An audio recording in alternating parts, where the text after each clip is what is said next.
Ya en el contexto actual de la farmaconomía se estudia lo que es el fármaco, pero de origen natural. Porque ustedes saben que una vez que se extrae una sustancia de una fuente natural, esta sustancia se puede modificar, sintetizar, ¿verdad? Sintetizamos, hacemos una síntesis, modificamos la sustancia activa para qué? Para producir medicamentos, para Claro. Bien, vamos a ver un poquito el caso de cómo era antes hasta hoy. Yo cojo una planta, ¿no? Y esa planta la aplico directamente a la persona que está enferma. Come, o lo pongo en la herida, etc., ¿no? Aplicación directa. ¿Sí? Una planta, ¿de acuerdo? Una planta terapéutica. De ahí, un grado más de modificación, ¿cuál fue? Bueno, hacer los extractos. O sea, con una planta y la agua hervir, le tomas el matecito, ya ha hecho un extracto, el agua ha extraído sustancias de la planta. Puedo dejar una planta macerándose en alcohol y el alcohol va a extraer las sustancias y en el alcohol están las sustancias que me interesan, ¿verdad? Y entonces ya solamente aplico ese alcohol con sustancias activas, puedo aplicarlo, podemos poner empapando, volumen, o ya algo más, una crema, etcétera, etcétera. Muy bien. Entonces, de ahí sigue modificándose esto, ¿no? Ya no solamente consiste en hacer un extracto y sacar la sustancia, sino en purificar la sustancia del extracto. O sea, ahora, ¿cómo hacemos para que, una vez que ya hemos utilizado un solvente, o sea, agua, alcohol, por ejemplo, no hay mucho más, cómo podemos hacer para la sustancia que esa agua extrajo, separarla del agua y no quedarnos con la sustancia pura? Pero claro, ¿cuál será el significado? ¿Por qué haríamos eso? ¿No? ¿Por qué haríamos eso de separar la sustancia del extracto? para que sea más puro.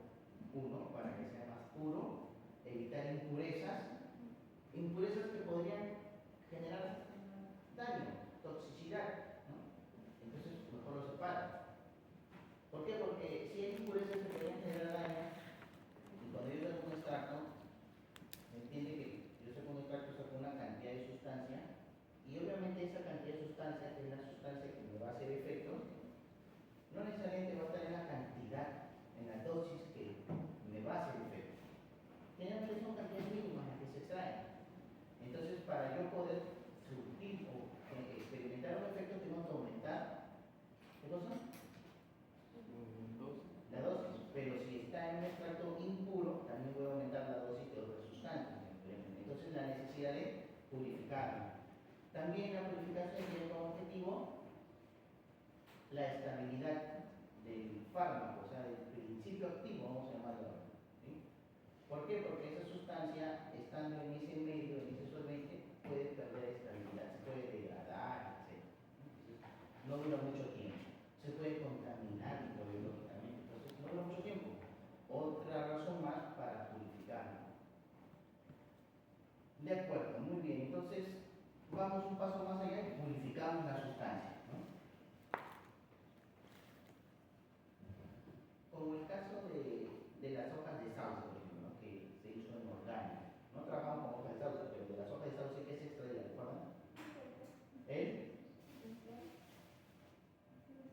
ácido salicílico, ¿no? Entonces, se utilizaban las hojas de sauce para calmar la fiebre y el dolor, el extracto de las hojas de sauce, y luego se vio que el principio activo del fármaco era el ácido salicílico, así que se extrajo el ácido salicílico.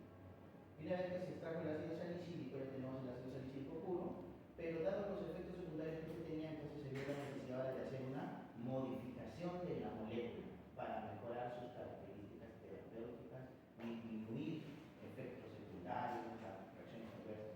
Entonces, una modificación de la molécula. Y se hizo el ácido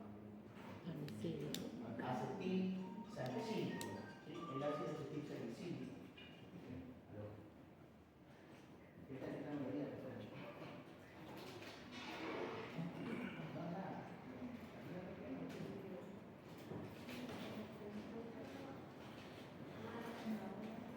Muy bien,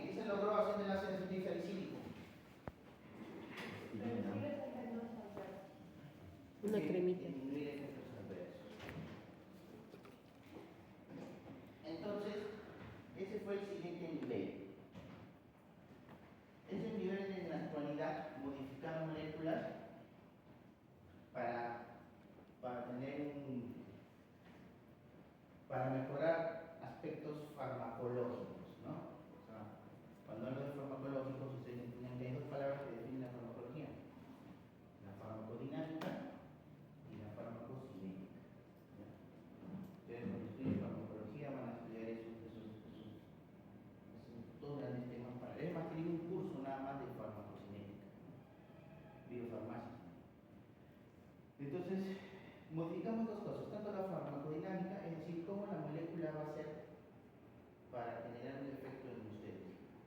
¿Qué hace la molécula para generar ese efecto? Y la farmacocinética estudia qué hace su cuerpo cuando una sustancia extraña entra. El fármaco es una sustancia extraña, entonces el cuerpo trata de defenderse. ¿Cómo? Eso estudia la farmacocinética. Si se defiende muy bien el cuerpo, entonces ¡pum!, la elimina rápido la sustancia y no le va a hacer mucho efecto. Entonces, la molécula se tiene que modificar teniendo en cuenta esos dos criterios, ¿no? Que haga efecto y que no se elimine tan rápido del cuerpo. Se modifica. Ese es otro curso que se llama farmacoquímica. ¿Está animado también? No. ¿No? Farmacoquímica es después de física química. Ya. Ese curso estudia eso, qué tengo que modificar en la molécula para modificar un efecto, para disminuir una RAM, ¿no? Si yo aumento la cadena, por ejemplo, de carbonos, entonces eso va a estimular que se una con más eficacia a las proteínas de la sangre y por lo tanto va a durar más tiempo el fármaco en la sangre circulante, ¿no? La expresión va a ser menor y el tiempo de vida medio va a ser mayor, lo aumentamos en media hora, aumentamos 3 cadenas más de carbono o 3 carbonos más y aumentamos media hora más. Así. Ya, todo eso lo estudian en farmacoquímica. Ok, entonces, ese como que vendría a ser lo ultimito, ¿no? Pero no, todavía no. ¿Por qué? Porque miren, ahora una vez que ya nosotros sabemos cómo se debería modificar la molécula para generar un cambio en los efectos, ¿verdad? Prácticamente ya se descubrieron los fármacos que hay. Entonces ahora, ¿cómo descubrimos nuevos fármacos? Entonces hay que la industria farmacéutica, ¿no? Saca nuevos fármacos, ese es su negocio. Pues. Entonces no basta con lo que ya existe, ¿no? Investigación para sacar nuevos fármacos, nuevas enfermedades. Y acá viene entonces la otra parte de la farmacología. ¿Cuál era? Fitoterapia. No dije, las dos cosas. Una la farmacocinética y La la farmacodinámica. dinámica. ¿Qué estudia eso? ¿Cómo el fármaco actúa en el cuerpo? Claro, como el fármaco, ¿qué hace esa sustancia para que te calme la fiebre, el dolor, etcétera, ¿no? A ver, ustedes ya llevaron entonces biología molecular. Háganme rasgos. Generalmente, ¿qué hace un fármaco para que pueda tener efecto en el organismo? Háganme rasgos. O sea, hay algo en común que sucede. Los receptores. Muy bien, receptores, ¿no? O sea, el fármaco, no todos, pero muchos de ellos tienen como finalidad unirse a un receptor celular, ¿verdad? Encajan, y al encajar bien, o sea, muy bien, porque pueden encajar, pero una vez que se supone que ocurre la interacción fármaco-receptor, ¿qué se supone que ocurre después? O sea, que el fármaco encaja con el receptor, y de ahí, ¿qué pasa? ¿Qué pasa con el receptor?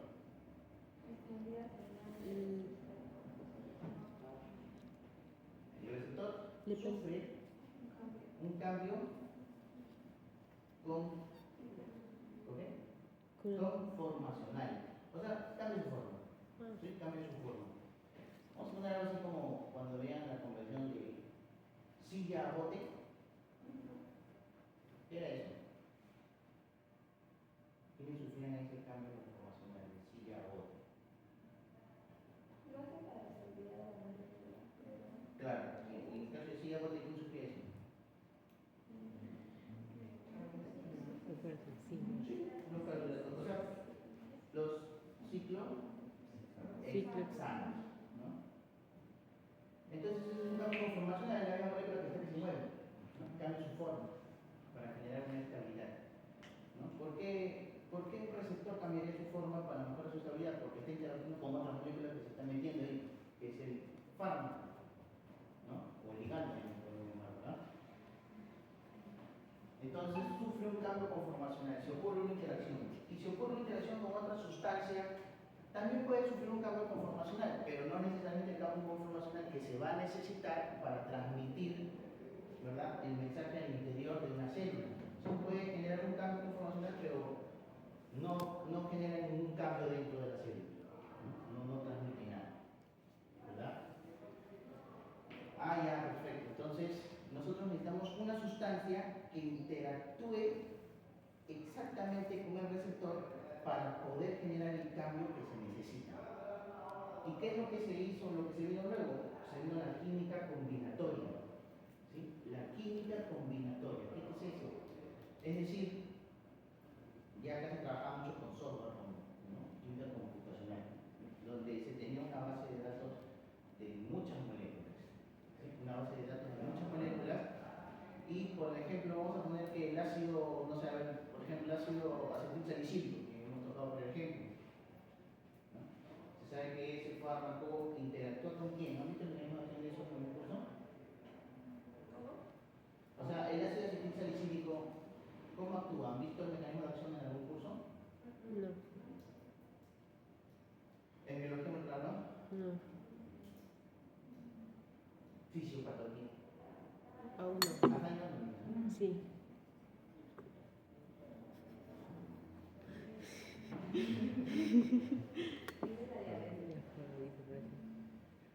Las COX, ¿han escuchado de las COX? El ácido acetilsalicílico es un inhibidor de las ciclooxigenasas. ¿Eso lo han visto en algo? Ya. Tóxico. Bueno. La cosa es que, vamos a poner, ¿no? Si el ácido acetilsalicílico hace ese efecto, entonces yo podría partir, o sea, podría generar otra molécula que tenga un efecto similar si es que tuviera un núcleo químico similar.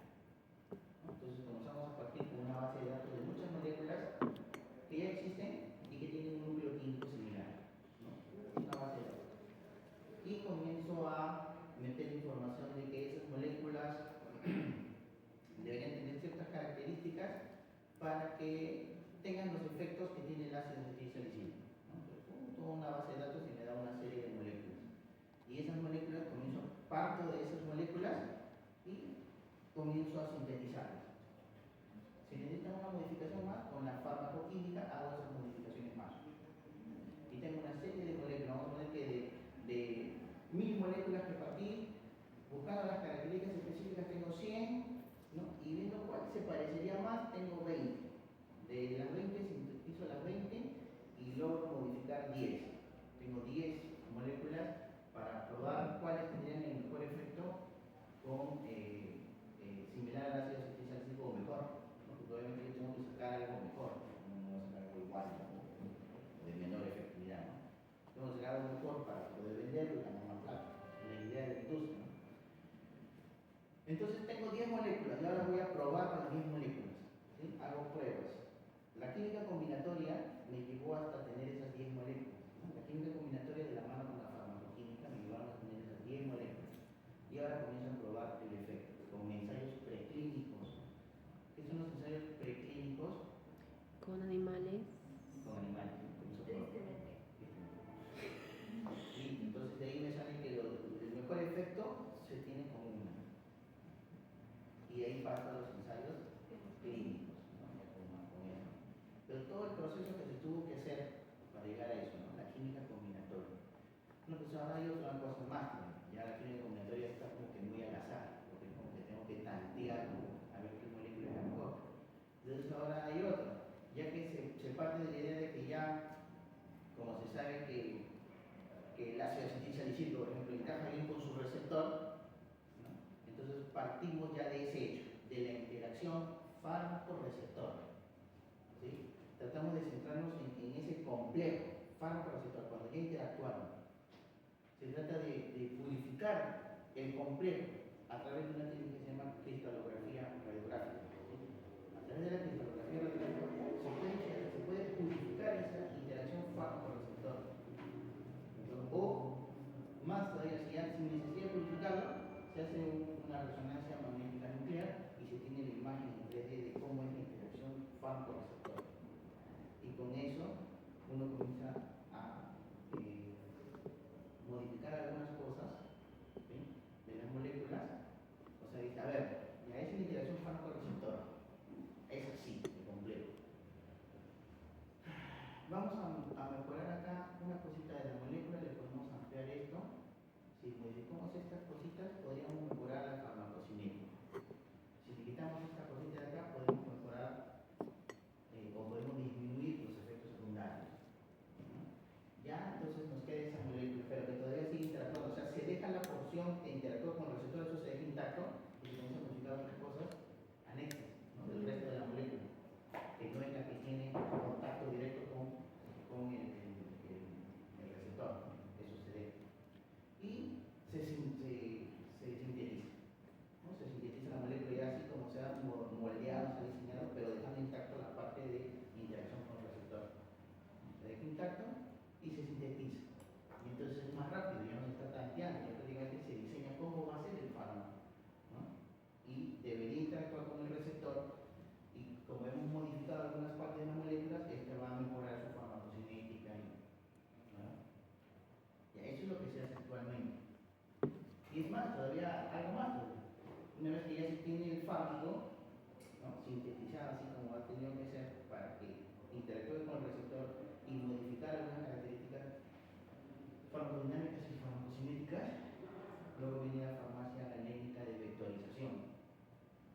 ¿Cómo es eso? Es decir, como el fármaco se va a distribuir en sangre y va a estar circulando por todo el cuerpo, es inevitable que también interactúe con otras moléculas, otros receptores, en menor escala, pero puede hacerlo, y ahí aparecen los efectos secundarios que no se quieren. Entonces, diseñamos por ejemplo, nanoencapsulación. Nanoencapsulación. O sea, una molécula que englobe al fármaco, lo proteja de todas las cosas que va a suceder dentro del cuerpo, y esa cápsula, esa nanocápsula, tenga la capacidad de reconocer una molécula, pero propia del sitio donde tiene que hacer efecto. Y cuando reconoce ese sitio, se abre y libera al fármaco. Ya hace efecto ahí nada más, ¿no? Eso es lo que actualmente se está haciendo, ¿no? Eso es lo que actualmente se hace. Profesor, ¿qué es farmacia académica? Sí, vectorización. Se llama vectorización, el hecho de diseñar una forma de llevar el fármaco al sitio donde hace efecto. Entonces, en este punto, ¿a dónde vamos a llegar?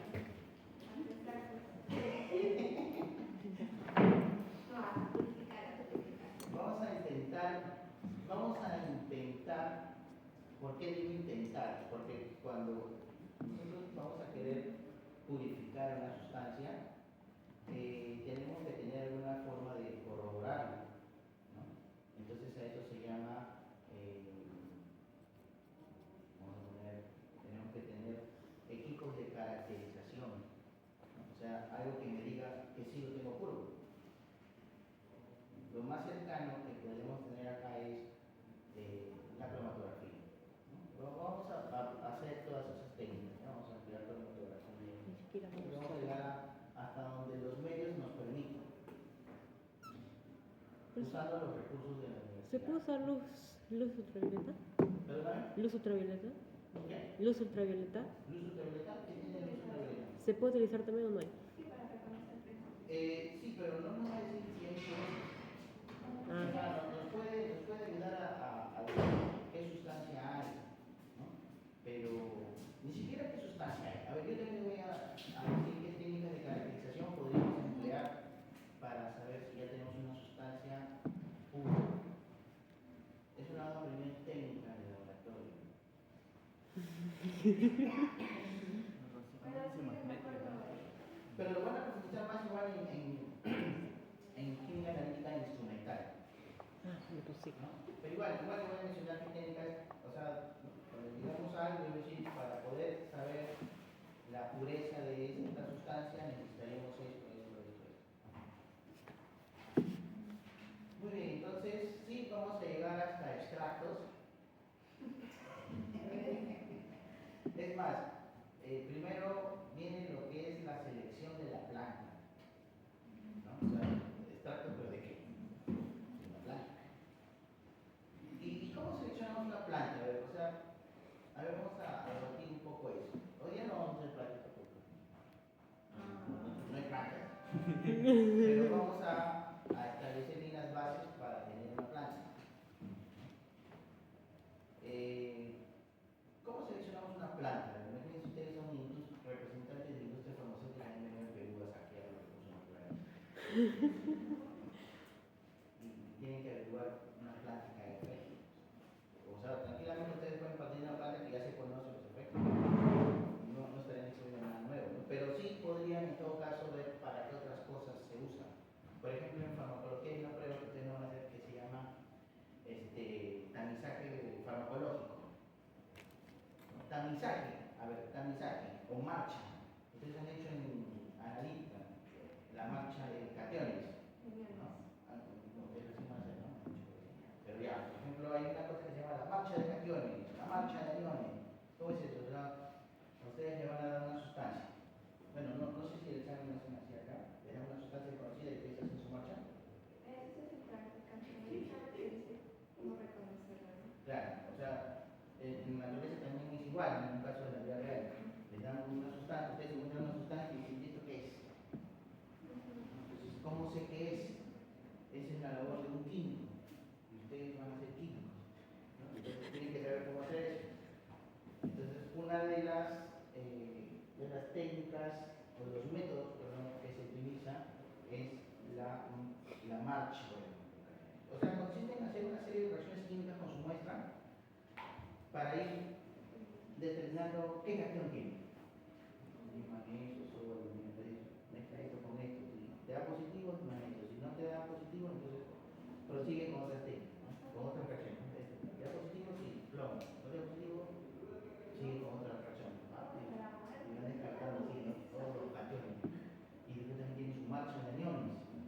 Y ahí ya determinan el cation de aniones. Ah, ya esto se trata, no sé, de bisulfito de sodio.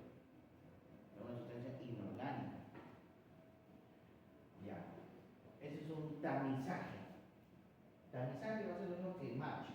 ¿Ya? O sea, tamizaje se trata de, como que ustedes meten en un tamiz y comienzan a mover, y va cayendo, y otras cosas se van quedando, ¿no? Igual, ustedes están haciendo como un descarte, ¿no? Este cation es, este cation es. Acá en farmacología también se suele hacer el tamizaje fitoquímico, ¿no? Es más, eso es lo que vamos a hacer en este curso, ¿no? Tamizaje fitoquímico. También podríamos decir que es una marcha, metabolitos.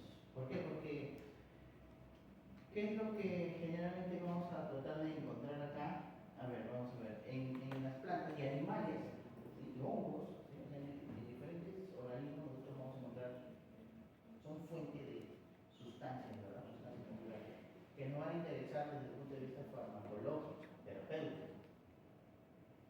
Vamos a decir terapéutico.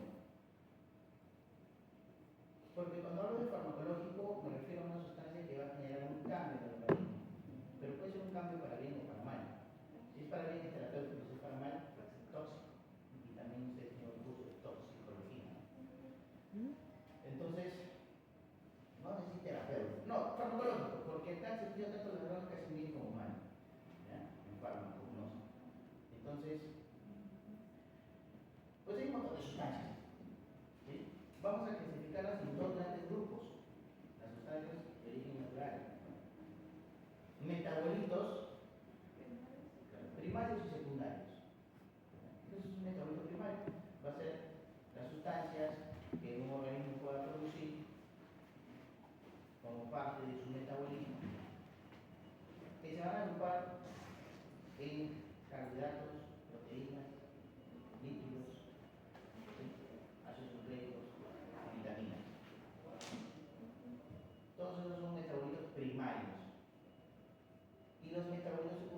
se hace screening, o marcha, o tamizaje, estas palabras son sinónimos, fitoquímico, o sea, les pueden decir, haz tu screening fitoquímico, o haz tu tamizaje fitoquímico, o en tu estudio considera hacer una marcha fitoquímica, lo mismo, y consiste en hacer también una serie de reacciones para ver qué tipos de metabolitos secundarios. Así como yo les dije que los metabolitos primarios los agrupamos en, ¿qué dije? Carbohidratos.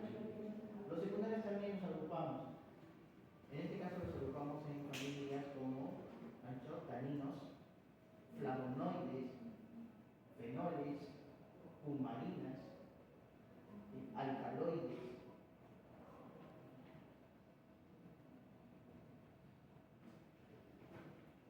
Glicósidos cianogenéticos, esteroides. Son familias de metabolitos secundarios. Y el reconocimiento del tamizaje fitoquímico nos permite el reconocimiento en familias. Nada más.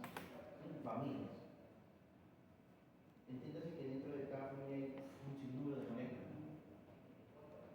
Familias que tienen algo en común químicamente para que estén dentro de esas familias. Por ejemplo, vamos a poner una familia que ustedes tienen que saber cómo debería ser la molécula. Los polifenoles.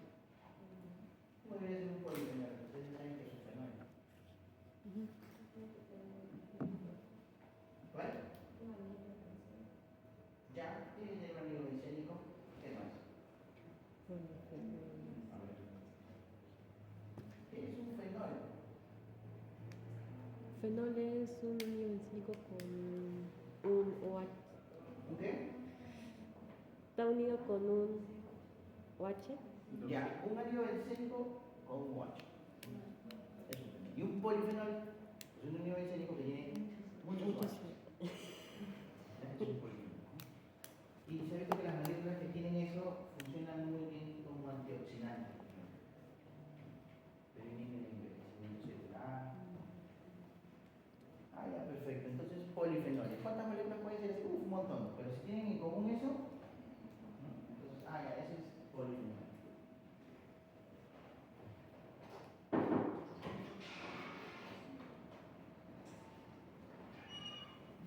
¿Listo? ¿Terminaron su examen? Sí.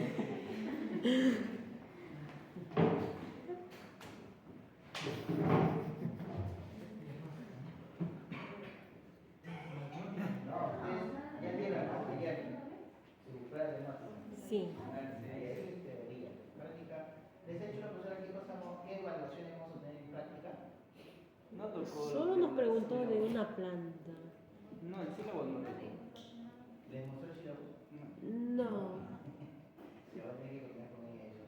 ¿Qué evaluaciones les tengo que dar yo? Por lo pronto supongo que sí, el trabajo es de investigación, pero vamos a ver ahora si hacemos un trabajo de investigación práctico o solo teórico. Práctico, pues sí. A ver, vamos a discutir, a ver, porque tengo que ver la factibilidad de ustedes que lo puedan Depende hacer. después. ¿No? Porque como les digo, o sea, vamos a ver si van a requerir usar Sufriendo. otros ambientes. La idea es que no lo hagan. O que una misma plantita lo vayan trabajando en todas las prácticas que vamos haciendo. O sea, no traigan diferentes plantas, sino la misma. También podemos hacer eso. ¿No? La misma, o sea, entonces, no sé, escogemos una planta y con esa planta ustedes van trabajando todas las prácticas. Y la profesora quiere planta nacional. No, pero ahora yo les voy a explicar eso. Ahora voy a explicar un montón de cosas, pero, o sea, por ejemplo, en otras sedes, ¿cómo hacen? Para cada práctica tienen una planta diferente. Una planta que generalmente va a dar positivo a la práctica que se haga en ese día. Lo día vamos a hacer reconocimiento de alcaloides, entonces traigan plantas que tengan alcaloides para que vean cómo sale positivo. Y cada práctica hacen eso. O podemos traer una planta, eso es opcional, ¿no? Vamos a trabajar opcional. O pueden traer una planta y esa misma plantita la vamos trabajando todas las prácticas. O sea, si no tiene alcaloides, cuando se haga la práctica de alcaloides, pues la negativo. Pero claro, el PDI podría pedir adicional, tengo que conseguir esta planta, para que vean cómo es un resultado positivo. También nos dicen dónde conseguir. Claro, no, claro. Pero lo han tenido que aprender en botánica. Justamente en botánica es un curso anterior a este porque ahí es donde se les enseña la selección de la planta. Eso no nos decían.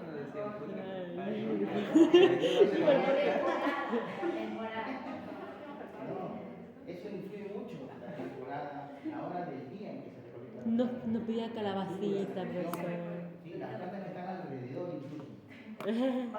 Sí, todo eso influye en la cantidad de metabolitos secundarios que puedan tener. Claro.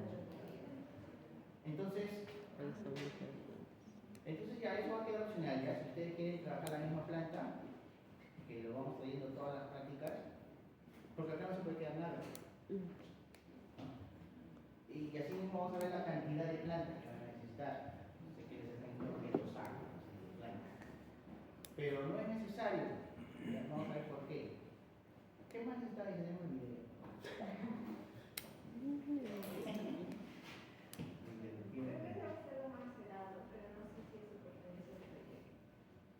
Ah, no será. Sí, sí, o sea, depende. Vamos a ver ahora qué tipo de extracción vamos a hacer. ¿No? Pero, claro que se está hablando, ¿no? Era sobre ¿Sobre qué? cómo ibas a trabajar. O sea, ¿qué ibas a hacer acá en práctica? ¿Qué ibas a trabajar con una planta? Sí, eso es importante. Ya eso vamos a decir, ¿no? Que planta. Pero antes de eso está diciendo algo que era del cielo, pero la persona no te dice nada, ¿no? No. ¿Del polifenol? A ver. ¿Polifenol? Ujú. ¿Qué? ¿Polifenoles? Algo de polifenoles de ¿no? Antioxidantes. Tamizaje químico, ¿no? Y les había dicho que había también un tamizaje farmacológico. ¿No? Un tamizaje farmacológico. O sea, dice, profesor, pero si yo ya sé que tal plantita es buena para, no sé, para la fiebre. Entonces, ¿ya para qué voy investigando si es buena para la fiebre? No, es que se puede saber que es bueno para la fiebre, pero a lo mejor también es bueno para otras cosas. Y no se sabe, no se ha probado. Entonces ahí viene el tamizaje farmacológico. Y dije así rapidito que ustedes no lo van a hacer. ¿Por qué? Porque miren, el tamizaje farmacológico entonces en qué consiste. Ya yo tengo un extracto donde supuestamente tengo un montón de sustancias, ¿no? Que no sé para qué serán, justamente para eso el tamizaje, y lo comienzo a probar con un montón de animalitos. ¿No? O sea, para ver, primero al animalito le genero fiebre, le doy el extracto a ver si le calma la fiebre, le genero inflamación y le genero a ver si le calma la inflamación, le genero dolor y le doy a ver si le calma el dolor. Lo corto y le doy a ver si le genera cicatrización. Es que es un tamizaje farmacológico. No lo van a hacer porque ya en farmacología no se trabaja con animales. Acá. Me falta. Ah, ya. Uy, ese es otro tema. ¿Ustedes llevan ética? Imágenes me está faltando señalar 12. Sí, pero es una A mí discusión también. amplia. Es que se pide específicamente cómo señalar. Ajá. A mí me especificó con 100. Y no entiendo. El tema O es sea, 100 que es como un título, 110 como título y 111. el tamizaje farmacológico es algo que justifica el investigar plantas que ya se conocen un efecto. ¿No? Entonces, si ustedes dicen, pero esta planta ya se sabe que es buena pues me sirve para artritis. Pero entonces ustedes pueden investigar para que otra cosa más. Claro, no haciendo el tamizaje farmacológico, sino haciendo una revisión bibliográfica, ¿no? De todo lo que puede. Si bien acá no se hará, pero se hará en otros lados y lo publican, entonces ustedes van buscando eso. Ah, hay un contrato que tienen para esto. Listo. ¿Ya? Entonces, mucho vamos a investigar en la parte bibliográfica. En la parte práctica, vamos a tratar de centrarnos en hacer técnicas de extracción. ¿Ya? Técnicas de extracción. Porque las técnicas de reconocimiento son muy pobres. Es decir, lo que vamos a hacer es un tamizaje fitoquímico. A nivel de investigación es muy pobre. O sea, me dicen ya, tu planta tiene. Son técnicas prácticamente cualitativas. O sea, que me van a decir, tu planta tiene alcaloides. Ah, qué chévere. ¿Cuánto? No sé. ¿Y qué alcaloides? Entonces, nada más, ahí queda el tamizaje, ¿no? De ahí ya son otras técnicas que vamos a poner, ya más que nada son instrumentales para saber qué cosa es, qué alcaloide es, ¿verdad? Qué sustancia es exactamente, necesitamos otras técnicas, otros recursos.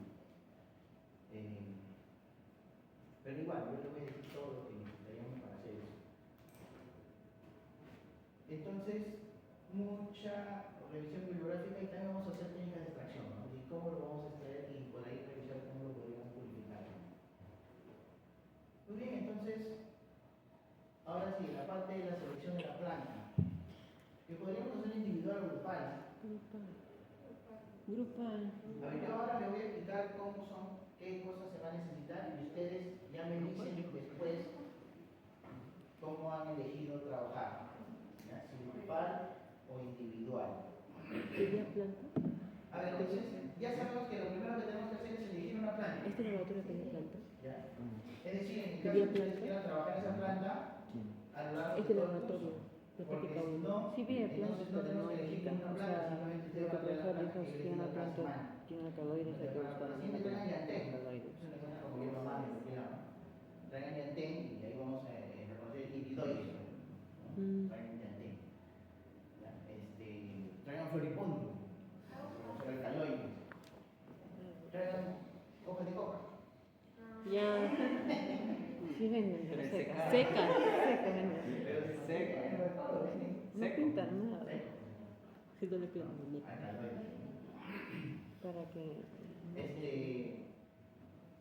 A ver, eso de ahí me lo comentan al final o ya en la siguiente práctica, si deciden trabajar en una planta todo o mejor traer una planta cada semana. ¿Ya? Y si va a ser grupal, yo se lo dejo a su elección. Nuestra planta y la planta que quiero. ¿Qué criterios se tienen que tener para elegir una planta y la cantidad? Entonces, una planta, ¿verdad? Bueno, por eso que así una planta por ahí me han comentado de un familiar, por eso que es de un pueblito donde dice que utilizan esa planta para tal cosa. ¿Podemos usarlo? Sí. O sea, primero investiguen alguna planta de su interés toda esta semana y la siguiente semana ya traen una propuesta. ¿De acuerdo? De una planta que les interesaría estudiar. No, Tengo toda de donde ustedes quieran. O sea, así se llama la mala. ¿Ah? Pero yo quiero investigar el pasto. Tampoco. Capaz el pasto por el cáncer, no sabemos. ¿Qué sería el pasta? La alfalfa. Existe una teoría. A ver, ustedes han llevado el curso de. Muy bien. Ya, a ver, ¿qué criterios debo tener para elegir una planta? Vamos a repasar algunos criterios para elegir una planta. Por ejemplo, ustedes han estudiado ética, ¿no? Ya. ¿Han estudiado medicina tradicional alternativa? No. Es otro curso, ya, entonces ahora después. Pero tocamos en la historia de la farmacia. Y ahí se estudia, ¿verdad? Por ejemplo, podemos. A ver, ustedes díganme, a ver, pero quiero escucharlos. ¿Qué criterios podrían tener para elegir una planta? Los conocimientos previos. Muy bien. Conocimientos previos.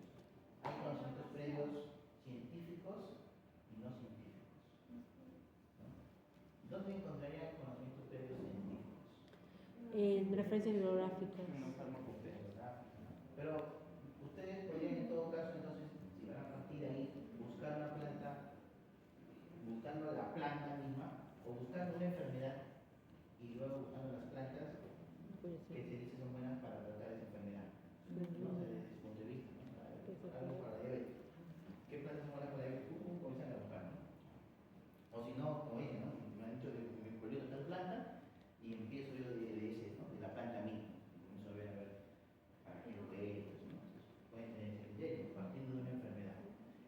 Si es que van a tocar temas científicos, o sea, que tengan conocimientos previos científicos, y que hay también plantas que tienen conocimientos previos no científicos. Sí. Sí, claro. A eso le llamamos el conocimiento tradicional. Conocimiento tradicional. ¿Quiénes generalmente son dueños de estos conocimientos? Los pobladores. ¿Verdad? La comunidad, pueblos indígenas. Porque lo reconocen como pueblos, comunidades o pueblos indígenas, nativos. Así está en la ley, ¿no? Pero hay un tema ahí que deben saber. Sí. Que para para acceder a esos conocimientos, ¿qué Preguntas. más tiene que saber? Someterlo.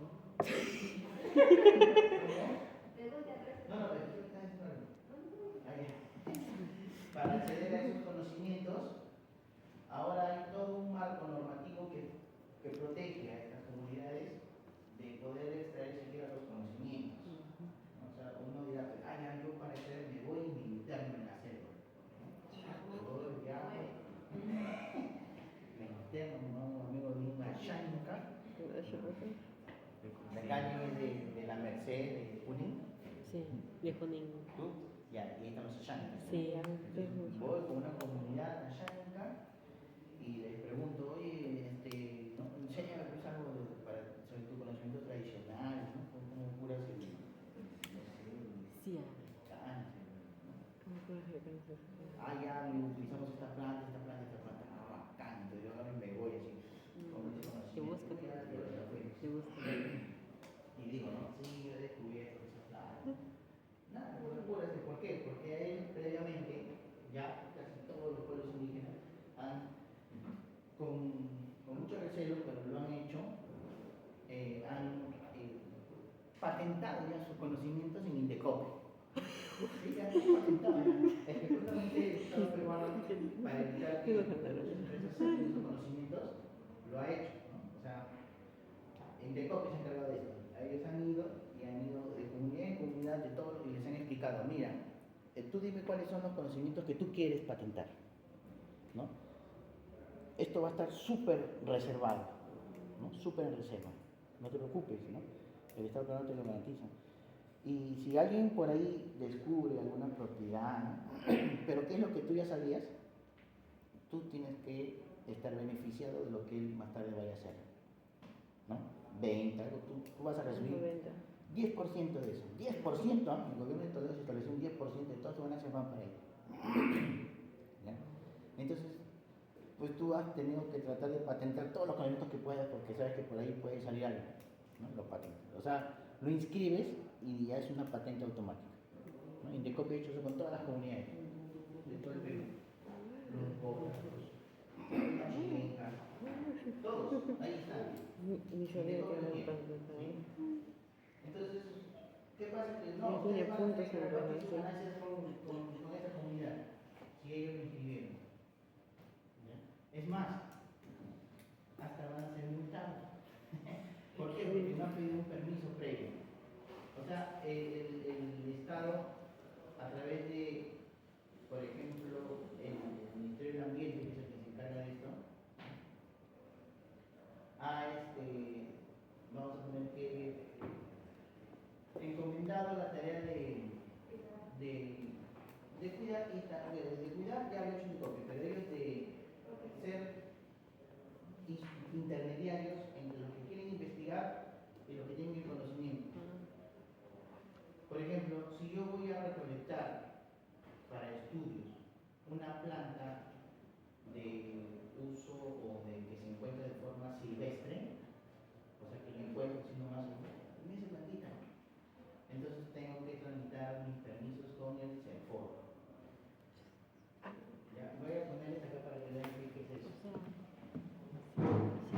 Entonces ahora ya no es que yo cojo una planta y la estudio y se acabó. No, ahora tengo que tramitar un permiso para estudiarla. ¿Sí? ¿Qué tan controlado está esto? Todavía en la actualidad no tanto, pero está. Y por ahí hay mecanismos de control, por ejemplo en las revistas científicas. Muchas revistas científicas piden que uno tenga ese permiso. Sí, Para todo publicado si es una planta. Y es para plantas nativas, ¿no? No es para, o sea, si yo voy a estudiar, por ejemplo, una manzanilla, ¿no? Esa no es una planta de acá, entonces yo lo puedo estudiar sin problema. Es para plantas del, vamos a poner, del biocomercio peruano. Yo quiero estudiar la quinoa, no, sí, eso sí, tengo que pedir un permiso, ¿no? Yo quiero estudiar la mashua, quiero estudiar, ¿qué más? A ver, la tara, el camucam, quiero estudiar el matico. No, tienes que pedir un permiso. Claro, sí, es un matico. Matico es un nombre común que tiene muchas plantas Muchas plantas tienen el nombre como científico, ¿no? Tendría que ser una planta que con su nombre científico que dice, sí, ese es nativo de aquí, de Perú, ¿no? Entonces, ese tiene que ver. Para todo, para cualquier cosa que voy a estudiar, bueno, si tú vas a estudiar un aspecto de transformación, o sea, vas a transformar el producto para darle un valor agregado, no. No es necesario. O sea, si yo aquí no quiero hacer barritas de quinoa, no, no. Porque no estoy accediendo a ningún recurso, a ningún conocimiento tradicional para eso, ¿no? Pero si yo voy a estudiar, por ejemplo, a ver, voy a estudiar las saponinas de la quinoa, ¿no? Las saponinas de la quinoa, voy a darle un valor agregado a la saponina de la quinoa, o voy a ver qué otras propiedades farmacológicas tienen las saponinas de la quinoa. Ya, sí, tiene que ver con las mismas. O sea, un estudio de fotoquímica lo pinta. Acceso a recursos genéticos es el tratado que habla sobre toda esta normativa que se tiene que tener en cuenta para solicitar permisos. Acceso a recursos genéticos y productos del biocomercio. ¿Recuerdan si lo buscan? ¿Cómo? Y hay una normativa, hay un reglamento que habla sobre acceso a recursos genéticos y productos del biocomercio. Entonces yo voy a hacer un producto silvestre, Serfor, voy a usar un producto cultivado, no silvestre, cultivado, INIA, ¿sí? Con el INIA. Un producto pesquero del mar, produce. Y si es un producto del mar, pero que es cultivado, ahí empiezan las disputas. ¿Sí? Todavía no está muy. Entonces, nosotros vamos a trabajar pero de forma clandestina. Genéticos y biocomercio. Es la verdad, porque si no vamos a tener que pedir ese permiso. Y pedir el permiso no es algo fácil, es muy engorroso, está muy, ¿cuál es la palabra? Burocrático el proceso. Que si pedimos el permiso, a lo mejor nos dan de acá a 2 años. A 2 años continuamos con el curso. Jalo 3 meses. ¿Ya? Entonces, sí, es clandestino. Desde el quinto ciclo. Pero saben que eso es lo que se tiene que hacer, ¿no? O sea, ustedes saben qué es lo que tienen que hacer, no lo vamos a hacer, pero saben cuáles son los procesos. Porque si más tarde ustedes van a asesorar a una empresa y le dicen, oye, pero ¿saben qué? Tenemos que pedir permiso, ¿no? Porque más control se hay para las empresas, porque ellos sí sacan ganancias de esas investigaciones, ¿no? Entonces ahí sí hay más control. No solamente es para acceder al conocimiento, sino también al recurso vegetal en sí. ¿Sí? O sea, si ustedes quieren ir al pueblito y quieren sacar una plantita, recolectar una planta, entonces no es solamente que ustedes van y le dicen al dueño, oye, voy a sacar unas plantitas de aquí. Me lo robé. Ah, ya, llévate. No. Las noches. Tiene que hacerse, pero mediante, ¿Un proceso? si eran plantitas que crecían de forma, como hierba mala, silvestre en la huerta de esa persona, tengo que hacerlo a través de Produce. No, perdón, de Serfor. Si él las cultivaba, tengo que hacerlo a través de INIA. O sea, no es que él tampoco me diga, un permiso escrito, no, tengo que hacerlo a través de esas instituciones. Esas instituciones tienen que mapear y yo le pido permiso a él. Y ese trámite es el que demora mucho. Profesor, si voy a hacer mi tesis, ¿tengo que hacer eso? No. Sí. Sí.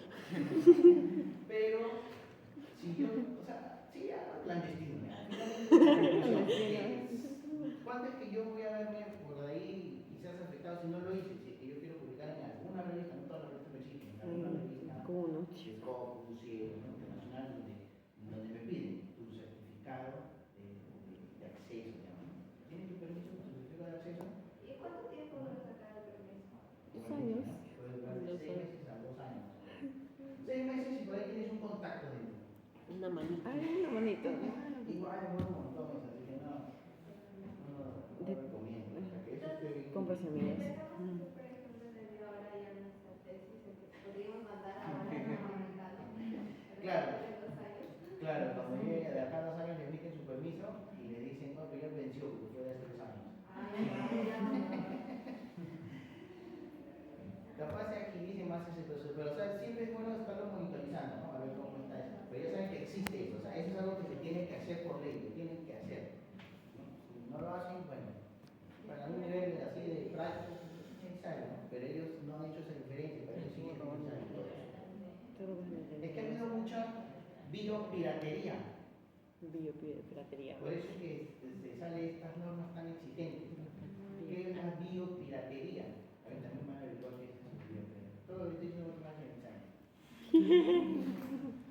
Biopiratería, ¿no?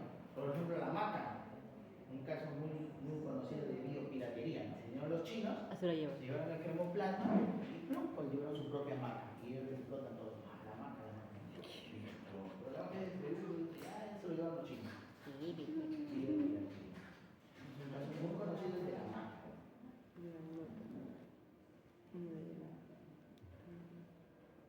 Otra idea para poder acceder para escoger una planta, bueno, ya saben que si van a acceder de las palabras mismas de un curandero o de una persona conocedora de estos recursos, que sea de una comunidad, etcétera, pues saben que el permiso se solicita. Claro, o sea, no hay problema. El problema es si es que lo que uno llega a averiguar ya está patentado. Sí, sí.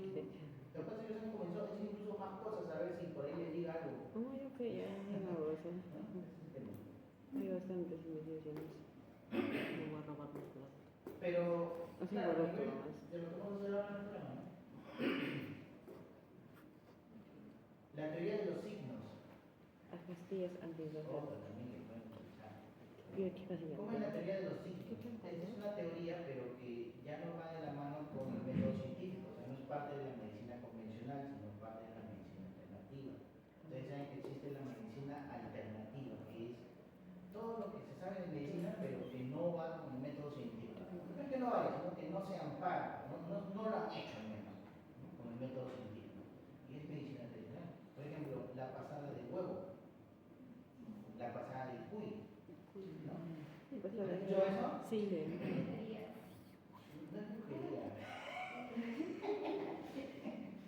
Ya, y justo acá viene algo que ustedes ya poco a poco van aprendiendo, ¿no? Para matarlo. A romper paradigmas. Es decir, por ejemplo, un paradigma que existe y que no es cierto, porque existe, es que lo que no va del método científico no es cierto. O sea, si yo algo no lo he demostrado con el método científico, no es cierto. No es así. O sea, algo que yo no he demostrado con el método científico es que todavía no he visto la forma de hacerlo. No se ha visto la forma de hacerlo, no he tenido interés de hacerlo. ¿Por qué? Porque para yo decir que no es cierto, he tenido que demostrar con el método científico que no es cierto.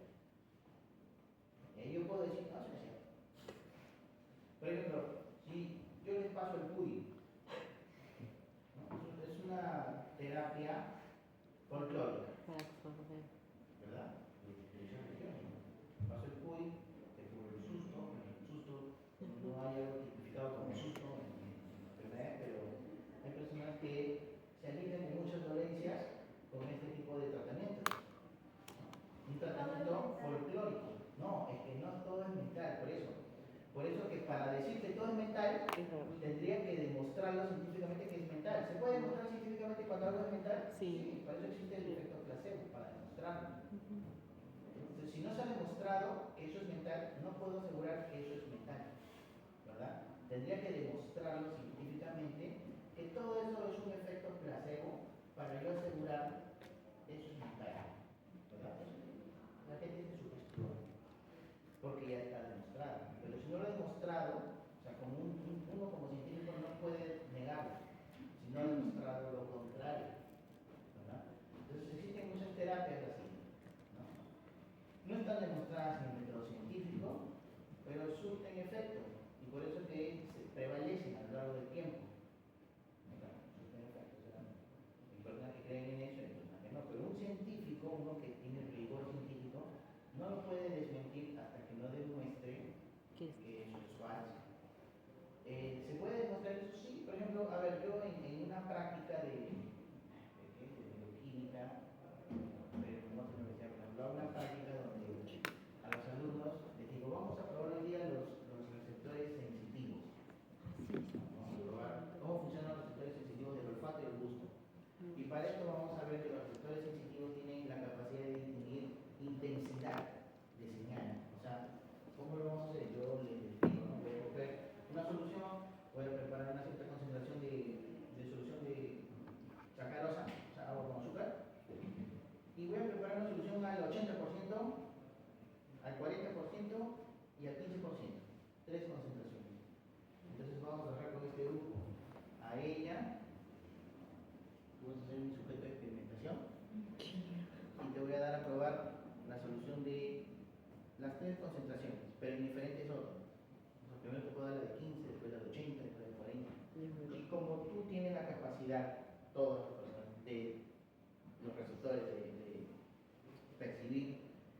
densidades, entonces tú me vas a poder decir, sin ver obviamente, me vas a poder decir cuál te di primero, la de mayor concentración, la de menor concentración, la de concentración intermedia. Yo te doy, abre tu boca, un hisopo con la primera solución, enjuágate la boca, ahora te voy a dar una segunda solución, enjuágate la boca, una tercera solución, enjuágate la boca. Dime cuál es la que te di primero, la más concentrada, la más diluida. No, la primera fue la más concentrada. Y ahí el alumno que no, pero el alumno sabe en qué orden le di. A ver, vamos a hacer ahora con otra persona. Se supone que las dos, como tienen el mismo esquema, podrían distinguir las intensidades iguales, ¿verdad?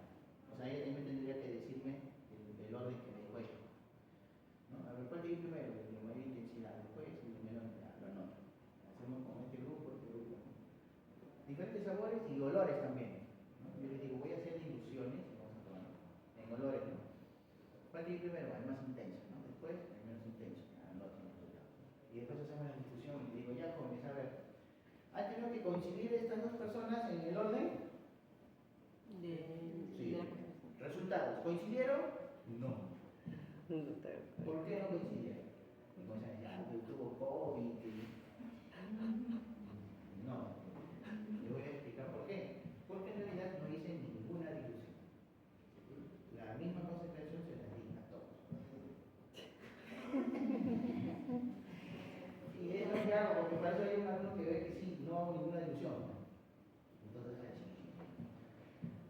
¿Y por qué? Y ellos se sorprenden porque ellos sí percibieron diferentes concentraciones. Sí percibieron, no, pero yo sí percibí que este era más intenso que el otro, no. Y el otro no da fe, sí, pues no hizo ninguna dilución. Lo mismo te lo he dado 3 veces. ¿Por qué? Mental. Efecto claro, demostrado. ¿Sí? Demostrado. Es que, ¿qué es lo que pasa? Que una cosa es lo que sus receptores sienten, sus receptores captan esta información y se las manda a su cerebro. Su cerebro recibe información de lo que están sintiendo y otra cosa es lo que van a percibir. ¿Percibir qué cosa es? Lo que sienten, pero más lo que interpreta su cerebro. Su cerebro dice, yo he sentido esto, pero o sea, yo he sentido que todo está igual, pero el profesor ha dicho que son diferentes, que tienen que ser diferentes. Su cerebro dice y les hace percibir cosas diferentes. No es una cosa de que sea niño, eso también me pasa. Hasta con animales. ¿Sí? Porque, por ejemplo, ustedes han escuchado de la homeopatía. ¿Qué? Cada tratamiento similar a la causa del dolor. ¿Ya? Y es un tratamiento alternativo. Es decir, si yo digo alternativo, ¿qué significa? Que no tiene No fundamento tiene científico. En métodos científicos, no se basa ¿sí? No tiene un sustento, no científico, es algo tradicional nada más, ¿no? O sea, algo, es alemán este método curativo. Miren, y es tan fuerte que existe industria farmacéutica homeopática alemana. Okay. Y ellos han hecho incluso pruebas en animales para ver si se sugestionan. Pero en animales ya es más difícil considerar la sugestión. Por ejemplo, en la época del COVID, ¿ustedes han recibido o han escuchado a alguien que se ha puesto su cóctel de vitamina C? No. ¿Que se han puesto la sangre de vitamina C? Con un montón de ampollitas. Es muy Ah, sí, sí. agradable. No, no. Entonces es homeopático. Muy bien, entonces dentro de la medicina alternativa existe una teoría, pero dentro de la medicina alternativa, pues digo, ¿no? Que se llama la teoría de los signos, donde dice que la naturaleza nos ha dejado signos para reconocer dónde están las curas para muchas enfermedades. Bueno, es parte de la medicina alternativa. Entonces dice, ¿no? Por ejemplo, la nuez tiene forma de qué? Entonces debe ser bueno para el cerebro. Y sí es bueno para el cerebro. A ver, el guanaco. ¿Han escuchado el guanaco? No. A ver, busquen en internet. Es una planta que tiene una forma muy peculiar. Ah, ya. Así es. Narco. Guanaco macho y guanaco hembra. ¿Guanaco? Macho. ¿Guanaco? Así, Macho. macho. Macho. En imagen, ¿no? Pero planta, ¿qué? Guanaco. Una clase. Una. ¿Tiene alguna forma peculiar? ¿Qué forma? Sí. Me explico cómo no es. ¿Sí? Aquí se asemeja. ¿Un riñón? ¿Ah? No, riñón. No, no parece un riñón. Ni un pulmón parece. Ahí es el frasco, ¿no? De la planta. Bueno, por ejemplo, es utilizado Ah, para ya. la distribución eléctrica. Esto sí, Y sí, hace mira. efecto, y hace efecto para la Así distribución es. eléctrica. Hay que hacer. ¿Sí? Entonces, bajo algunas coincidencias es que ya sacan su teoría. Las flores de Bach, por ejemplo, han usado flores de Bach, se centran en esta teoría de los ciclos, medicina alternativa. Entonces, ¿puedo tener ese criterio para, sí, pueden tener ese criterio para seleccionar alguna planta, por analogía. Eso es buena cosa. Estoy recurriendo yo Son tres hombres y una mujer. a la medicina alternativa. ¿Es válido? Sí, porque mientras no exista algo científicamente demostrado que no es válido, lo pueden utilizar. Lo pueden utilizar. Creo que ningún científico no me gusta. Es tiempo para hacerlo. Qué bien. Decidiría todo en la filosofía. Muy bien, entonces, O sea, los hombres perciben las muy bien, entonces, masculinas, la mujer esto y queda la de tarea. Acá lo vemos, queda de tarea. ¿Qué cosa es la tarea? buscar la planta Y y planta nomás. Ya, así se una propuesta de cuál va a ser su planta, ¿sí? Y la cantidad. No, todavía no la cantidad porque ¿no? Pero para la cantidad hay otro criterio que vamos a tener en cuenta, ¿ya? Sepan qué cantidad podríamos tener de planta. Profesor, ¿y la otra semana tendríamos que traer la planta? ¿Cómo? La otra semana tráigame propuestas. Ya en la siguiente clase, ¿Qué si para la siguiente clase vamos a hacer una práctica, yo le aviso al delegado de este salón. ¿Quién es? Ah, Rose. ¿Quién? Rose. Usted es la delegada de teoría. Bueno, ya. ¿Su delegada quién es? Ah, soy delegado, ¿no? No sé qué. No, Ah, Mayo, ¿verdad? Ahí. Me escribes un mensaje y te digo, ¿Qué tipo de planta? yo tengo el contacto de varios personas. sí. Bueno, Sí. yo de alguna forma les hago llegar, ya, ¿no? Porque ya que me escribes tú. O sea, un día No antes. como un día como botánica. Ya se fría. Para la práctica de hoy, voy a empezar con la Ya se técnica. fría. Si vamos a hacer una Ni un práctica día de antes. semana, entonces ya les digo, traigan esta A mediodía. Ya, la clase va a ser una exposición, o sea, dentro de las clases hay una exposición que ustedes tenían que hacer. Ah, ¿qué? Dentro de las clases, De práctica. sí, de práctica, hay una exposición que ustedes tenían que hacer. Pero igual que Esa botánica. exposición la vamos a hacer virtual, Ah, porque si no, el ambiente para hacer una exposición no, pero para esas horas sí, ¿no? Tal fecha, ustedes hacen esta exposición y en su nombre. Y aquí recuperamos estas horas. ¿Como historia de la farmacia? Pero es grupal, es grupal. Ah. Y es rápido porque en las 2 horas que tenemos tienen que poner todos. sí, son 2 horas. ¿Va a ser con PPT o va a ser complemento? Y claro, es casi ya terminando ya, o sea, vamos a adaptar esa clase. Ah, con historia. Los chicos hay que lucirnos. ¿Y qué plata van a hacer? Ah, ya, por eso.